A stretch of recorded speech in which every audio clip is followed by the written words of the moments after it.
Dear student, welcome to Oxford Malwa academy. आज कुछ question हम बिजनेस स्टडी में रिवीजन करेंगे। इसमें फर्स्ट वाला जो क्वेश्चन है उसमें इकोनॉमिक्स एक्टिविटीज़ और नॉन इकोनॉमिक्स एक्टिविटीज़ में डिफरेंस को समझेंगे कि दोनों में डिफरेंस क्या है ना। जैसे कि फर्स्ट वाला डिफरेंस, सबसे पहले तो आपको इकोनॉमिक्स एक्टिविटीज़ और नॉन इकोनॉमिक्स एक्टिविटीज़ आनी चाहिए कि ये एक्टिविटीज़ क्या होती है। इसके बाद इसके डिफरेंस को आप आसानी से समझ सकते हैं।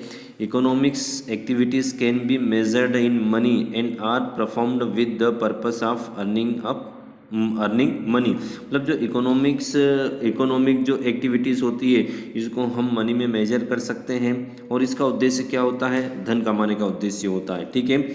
और जो नॉन इकोनॉमिक्स होती है उसका क्या होता है, mutual love, sympathy, customs, friendship, social service, है ना। इस प्रकार से जिसका उद्देश्य धन कमाने का नहीं होता, सिर्फ सेवा भावना सर्विस देना ही होता है, उसको नॉन इकोनॉमिक्स एक्टिविटीज़ कहा जाता है, ठीक है।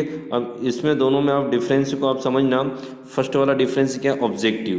दे are performed with the purpose of getting wealth. मतलब इसका उद्देश्य क्या है, इकोनॉमिक्स एक्टिविटीज़ का उद्देश्य है, इसको क्यों किया जाता है, पर्पस ऑफ गेटिंग वेल्थ, मतलब धन कमाने के उद्देश्य से किया जाता है, ठीक है।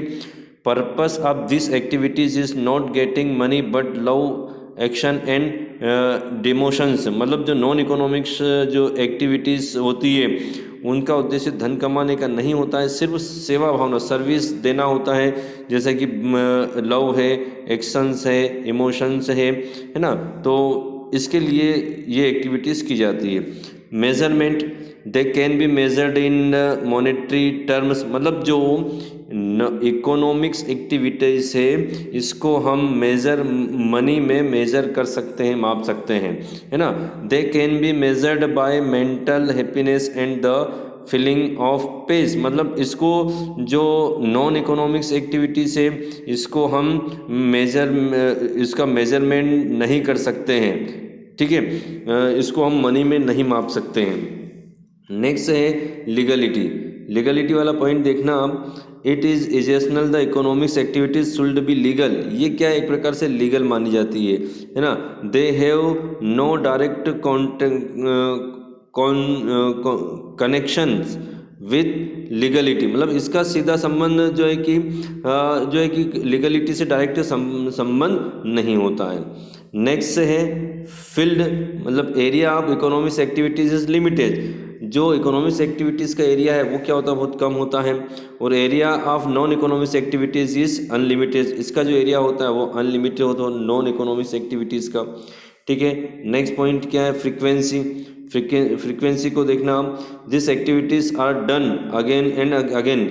मतलब ये जो इकोनॉमिक्स एक्टिविटीज़ है इसको बार बार करना पड़ता है, ठीक है। और नो फ्रीक्वेंसी इज नीडेड, इसकी कोई मतलब इसको बार बार करने की आवश्यकता नहीं है, ठीक है।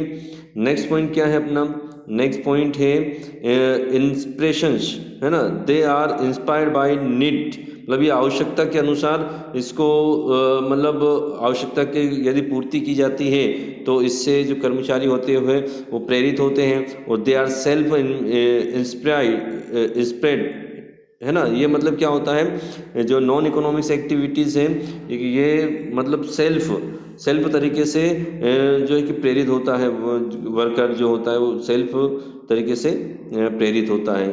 तो ये इसके पॉइंट आप याद कर लेना, है ना।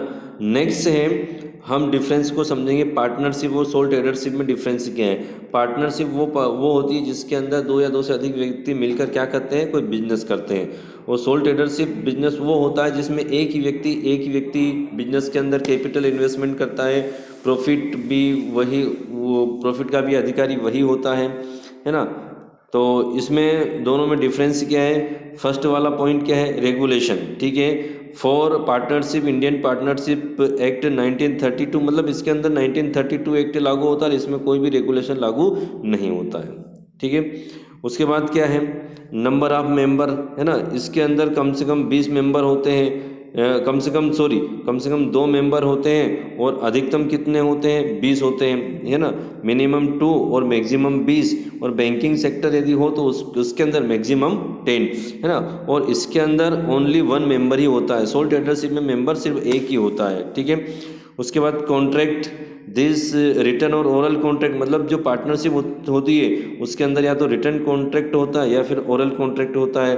और दिस है single proprietor, so they is no questions of contract, क्योंकि इसके अंदर एक ही व्यक्ति होता है इसलिए कॉन्ट्रैक्ट का कोई क्वेश्चन ही नहीं उठता, कोई प्रश्न ही नहीं उठता है। नेक्स्ट है area, it is wider area है और इट इज़ स्मॉल एरिया, मतलब इसका वाइडर ज़्यादा बड़ा एरिया होता है और इसका एरिया नैरो होता है, मतलब छोटा होता है, ठीक है।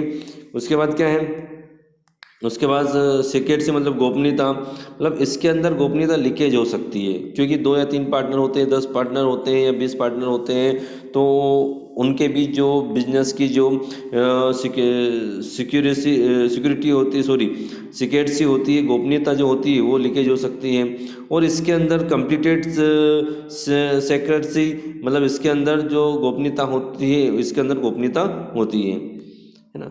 नेक्स्ट पॉइंट है प्रॉफिट एंड लॉस, इसके अंदर प्रॉफिट एंड लॉस वो पार्टनर में डिवाइडेड होता है और इसके अंदर एक ही पर्सन होता है, इसलिए कोई पार्टनर में डिवाइडेड नहीं होता है। मैनेजमेंट है ना, मैनेजमेंट वाला पॉइंट देखना, it is partners business firm is manage by all partner, है ना। इसमें सभी पार्टनर क्या कर सकते हैं, मैनेज कर सकते हैं, इसके अंदर खुद को ही करना पड़ता है। तो इस प्रकार से आप इसमें से 5 या 6 पॉइंट लर्न कर सकते हैं, ठीक है। नेक्स्ट मैटर अपना क्या है, नेक्स्ट मैटर को हम समझेंगे, इसके अंदर बहुत ही इंपॉर्टेंट मैटर है ये एग्ज़ाम की दृष्टि से, कि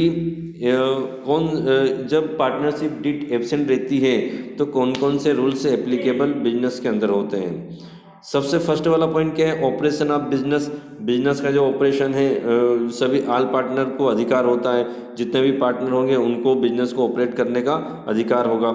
डिवीजन प्रॉफिट एंड लॉस, मतलब जो प्रॉफिट का डिवीजन प्रॉफिट एंड लॉस है सभी पार्टनर में क्या होगा, इक्वली डिवाइडेड होगा, ठीक है। उसके बाद क्या है, सैलरी टू पार्टनर्स, यदि पार्टनरशिप डीड नहीं है, एब्सेंट है, पार्टनरशिप डीड एप्लीकेबल नहीं है, तो none of the partnership will have the rights of getting salary, मतलब उनको जो है कि सैलरी देने का कोई अधिकार नहीं होगा, ठीक है। इंटरेस्ट ऑन कैपिटल, पूंजी पर ब्याज नहीं दिया जाएगा, यदि कोई पार्टनरशिप डीड नहीं बनाई गई है तो पार्टनर्स को उनकी कैपिटल पर कोई इंटरेस्ट अलाउड नहीं होगा। इंटरेस्ट ऑन ड्रॉइंग, यदि किसी पार्टनर से विड्रॉ किया है तो किसी भी पार्टनर से उस विड्रॉ पर इंटरेस्ट नहीं लिया जाएगा, नहीं रिसीव किया जाएगा, ठीक है। इंटरेस्ट ऑन लोन, यदि पार्टनर ने अपनी जो फिक्स्ड कैपिटल है, निश्चित जो कैपिटल है, उसके अलावा यदि कोई कैपिटल यदि कोई लोन दिया है फर्म को तो उसको 6% की दर से उसको उस लोन पर ब्याज दिया जाएगा, ठीक है। नेक्स्ट पॉइंट है use of property of firm, property की जो बिजनेस की जो प्रॉपर्टी या उसकी असेट्स है उसका यूज़ सिर्फ बिजनेस के लिए किया जाएगा, ठीक है, मतलब पर्सनल कार्य के लिए नहीं किया जाएगा, ठीक है। नेक्स्ट पॉइंट क्या है, admission of new partner is the firm will be done by the consent of all the partners, मतलब जो एडमिशन, जब नए पार्टनर को एडमिशन दिया जाएगा तो जितने भी पार्टनर हैं उनकी सहमति से दिया जाएगा, ठीक है। एंड ऑफ पार्टनरशिप का जो एंड है वो भी कैसे किया जाएगा, वो भी जो जितने भी पार्टनर होते हैं, end of partnership will be and on the death of insolvency of any partner, मतलब कोई भी पार्टनर की डेथ हो जाती है या कोई पार्टनर दिवालिया हो जाता है तो उसके अकॉर्डिंग जो है पार्टनरशिप का जो है कि वो समापन हो सकता है। तो इसमें से भी आप कोई भी 6 पॉइंट लर्न कर सकते हैं, ठीक है। Okay, thank you.